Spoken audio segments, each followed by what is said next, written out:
رسول اللہ صلی اللہ علیہ وسلم جو نظام لے کر آئے تھے وہ قرآن و سنت کا نظام تھا، وہ فکر آخرت اور خدا کا خوف تھا اس نظام میں۔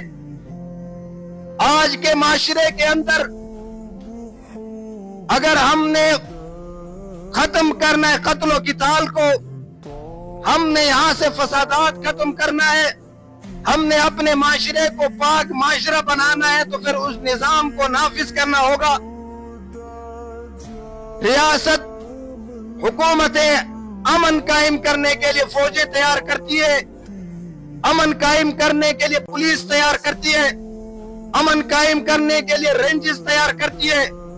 ہزاروں قسم کی افواج تیار ہیں ہمارے معاشرے کے اندر، لیکن امن دور دور تک نظر نہیں آتا ہے۔ 30 روپے کے اوپر دوسروں کو قتل کر دیا جاتا ہے، کوئی عدل و انصاف نہیں۔ اگر جب تک ہم رسول اللہ صلی اللہ علیہ وسلم کے لائے ہوئے قرآن و سنت کے نظام کو نافذ نہیں کرتے تو پھر ہمارے معاشرے میں امن ایک خواب بن کر رہ جائے گا، امن ایک خواب بن کر رہ جائے گا۔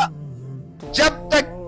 اس ملک کے اندر جس ملک کو کلمے کے نام پر آزاد کیا گیا تھا، جس ملک کی بنیاد کلمہ ہے، جس ملک کی بنیاد اسلام ہے، اس ملک کے اندر اگر رسول اللہ صلی اللہ علیہ وسلم کے نظام اسی ربیع الاول میں آنے والے محبوب کائنات، وجہ کائنات، جان جہاں محبوب ہے خدا کے لائے ہوئے نظام کو جب تک نافذ نہیں کرتے، اس ملک کے اندر امن کبھی بھی نہیں آ سکتا ہے۔